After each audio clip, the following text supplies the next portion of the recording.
So we gonna act like I didn't ask you a question? Oh, you was asking gonna me? speed past Come on that? now. We are so completely open with our finances. We know everything. Financial freedom, my only hope. Living rich and dying broke. What's up, y'all? I'm Shanell. I'm Tony. And we are the West Coast Woodleys. So today we're going to be having a follow-up discussion on financial literacy and also talk about relationships and how it can impact your finances. So I want to briefly talk about CDs because I did receive a lot of questions on. So a certificate of deposit is a type of savings account that is offered by banks and credit unions, and they pay a fixed interest rate over a specified period of time. So there are three important factors that you need to know when considering, putting your money in a CD. So number one is the fixed interest rates. So these rates are typically higher than what you'll get in a regular savings account, right? So what drives those interest rates? That's determined by several factors, right? Inflation, economic conditions, Yep. the rate that the Federal Reserve put out. So Right. it all depends. That's why it's just important to do your due diligence, to shop around and see which rate is actually best for you and, how you can grow your money. So number two is the fixed term. So you are agreeing to put your money away for a specific term, right? Now, with that, let's say you want to put $10,000 away for a 12-month period. If you know that in 10 months you're going to need $2,000, you might not want to put that whole $10K in there, right? Because you will be penalized if you want to withdraw your money earlier than that term is up. So again, just be smart. Think about how much you really could afford to put away and for how long, and then that will help you determine, which rate you're going to lock in, number one, and then this specified term of the CD. Okay, so lastly, the third factor is that your initial deposit is typically insured up to the FDIC limit, which is $250,000. Thank you, sir. $250,000. So if you're putting $250K and under in a CD, then If it's under or that's the threshold, $250K. But if you have $250K to invest with, you probably already know this, or you're doing other things with your money already. So correct. The most important thing is to do your research and to figure out which CD works for you. You can't do what works for somebody else. You have to know the term. If that term is going to work for you, can you put your money away for that amount of time? But the key is just to do it instead of just having a regular savings account.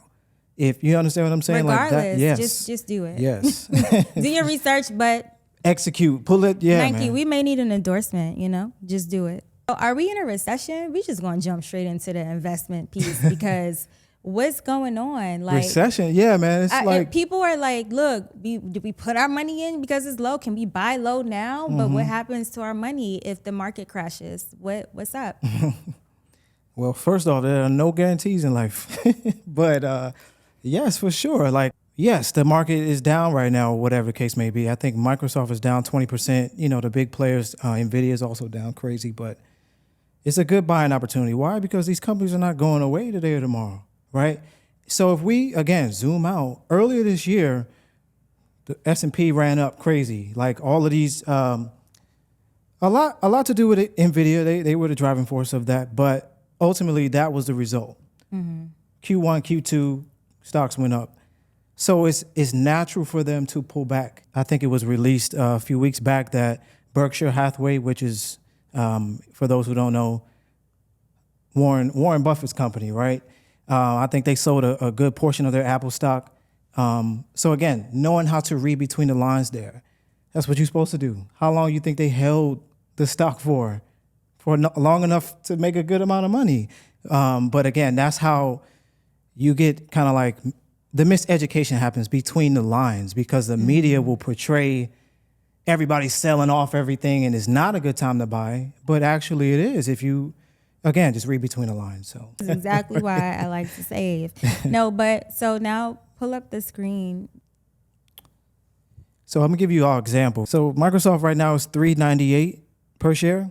So again, even if you feel strongly about that particular company to invest in, but you can't afford, a good amount of shares, that still may discourage you, right? So an alternative to that is to look at funds, whether it's index, ETF, mutual funds. And something that I've gotten the habit of doing is just researching my favorite companies or companies that I'm familiar with and seeing like what funds hold those companies. One particular fund example is the JP Morgan Large Cap Growth Fund, which currently is at $71.39 per share.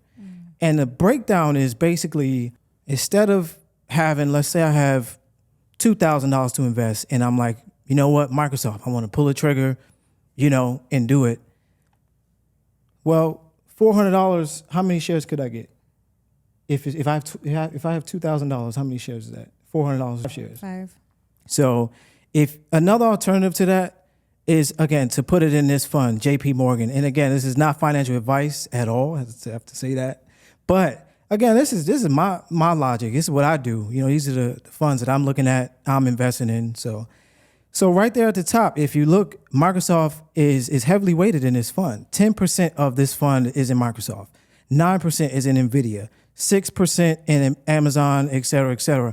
So right there, without me being a numbers guy, without me having, let's say for that example, I only have a small amount. Now I have an alternative to still grow my position and have skin in the game.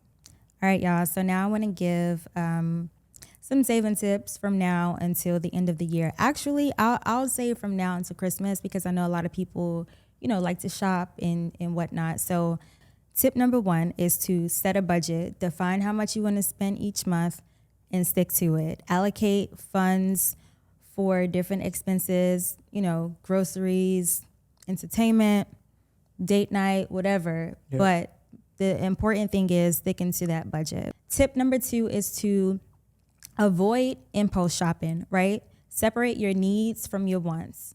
If you want this item, then 9 times out of 10, it can wait because it's not a need, right? Mm-hmm. All right, so tip number 3 is to use cash and or your debit card.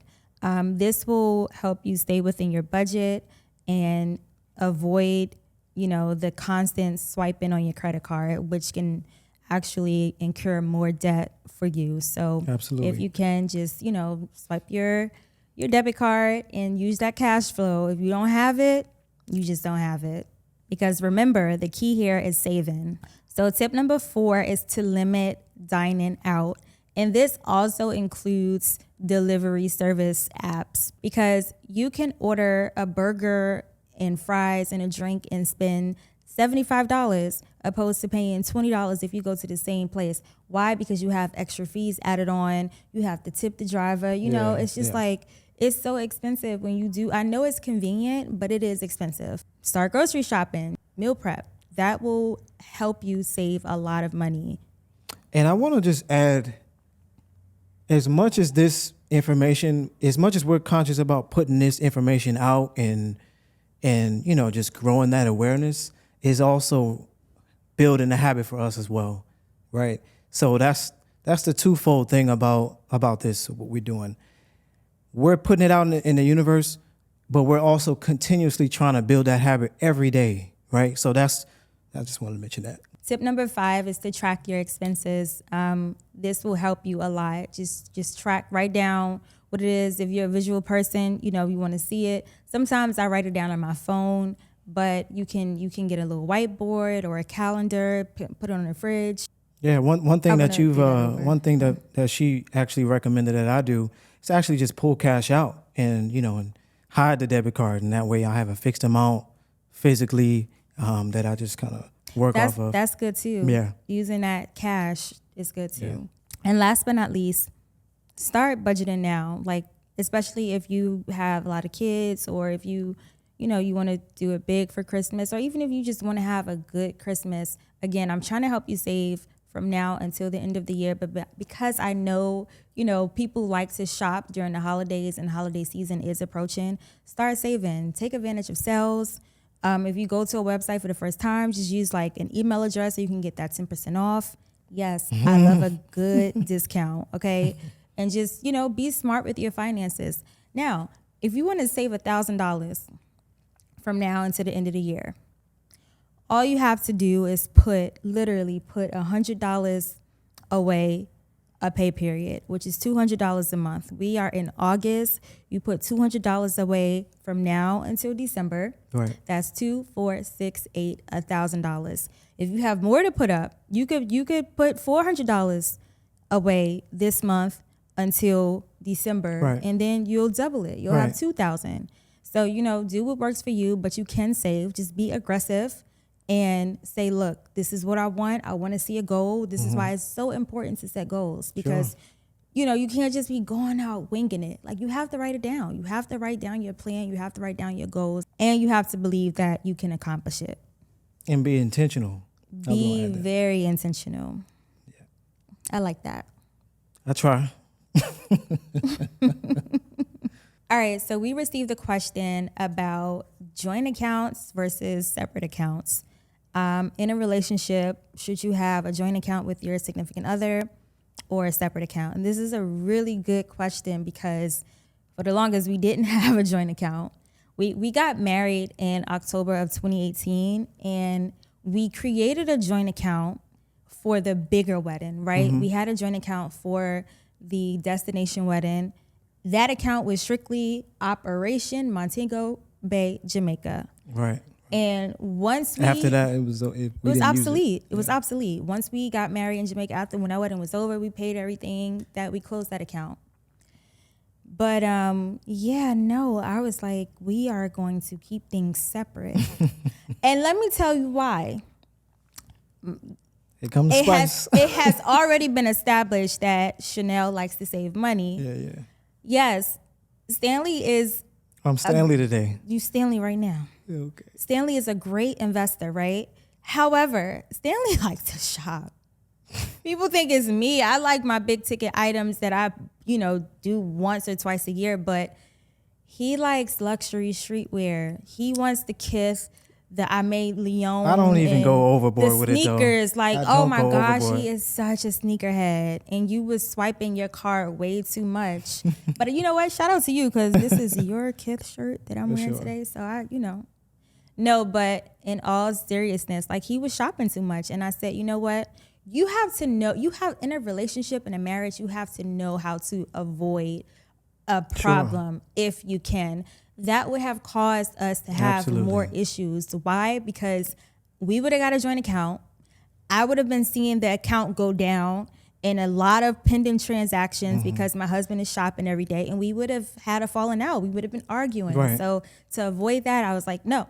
Right. And I was the one, ironically, I was the one who was the advocate for it, right? I was the one bringing up, embracing those uncomfortable conversations, like, yo, I feel like there's value in this. What? You was doing it a lot. I mean, as soon as we said I do, he was like, yo, so joint account. I was like, dang, like, for real? Like, it was that early? I was almost thinking, like, did we need should you sign a prenup? Because you was asking me for that joint. Uh-oh. You spicy today. Just a little. But no prenups. You was asking me a lot. However, over time, in a relationship, in a marriage, comes growth. So I can say that we will be approaching, Lord's willing, 6 years in October. And within these 5.5 years, he is way better with his finances. So yes, now we have a joint account. We still have separate accounts, but now we have a joint account because he has controlled his spending a little better. And it's more reasons to why we would want a joint account at this point. Accountability is another piece, right? Because as the head of the household, as a provider, although my wife is a high earner herself, it's important for me to have transparency, to provide transparency into what's coming in and what's going out every month. And on top of that, it's really just another reason to have a joint account in our situation is, she's the saver. She's better with, the whole accounting, checks and balances, all of that. You got it. You know what I mean? And so for our dynamic, I realized that. So, you know what I mean? You have to learn how to play to people's strengths, especially the one you want to spend the rest of your life with. So, but again, it takes time. It takes understanding. So again, we're just trying to be transparent with you all right now. But for sure, like she said, I definitely became a lot better with it as far as just balancing what's in my account. But we worked as a team. So Yeah, we definitely worked as a team. And as I said, like you have to do what is best for you and your spouse and or significant other. But if you're not married, I waited 5 years before we did it. So, but if you're not married, I don't think these are the type of sure. I don't think you should make these type of commitments unless you and this person has been in a long-term relationship and, you may have a business together or kids together. That's different. Mm-hmm. But starting to combine funds, you definitely should wait until you're married. And even when you are married, just be very careful. Not that your spouse is going to empty out your bank account. I mean, some people do. It's possible. It's possible. But we will hope that you're not, our watchers are not in that situation. Just be very careful and stand strong on, your opinion and what it is that you want to do. For sure. So how open should you be with your spouse about any other finances, accounts, things like that? Well, since you asked, To see the pause right off the back concerns me. what if I was to tell you I have a trust account? Huh? I could tell you now, right? I mean, I'm being open. Wait, what? You playing, right? I think you should be open with your spouse Wait a minute. about your financial assets. Spouse, very open. There's a difference between spouse and boyfriend, girlfriend. So we gonna act like I didn't ask you a question? Oh, you was gonna- asking you gonna me? speed past Come on that? now. We are so completely open with our finances. We know everything. Oh, all right. Except for the Huh? She playing, y'all. I mean, Simple yes or no, dude. what? Yes or no about what? You said something about a trust account? Stanley, if I had a trust account, you would know about it. Wink. For sure. But yeah, you should be open with your spouse about your financial assets. If you feel like you can't be open, or if you feel like you need to hide something, then there's a lack of trust somewhere in there. You don't trust that person for a whatever reason. So yeah, you should definitely be open. I mean, you should be honest about everything. Sure. Everything goes on the table. Agreed.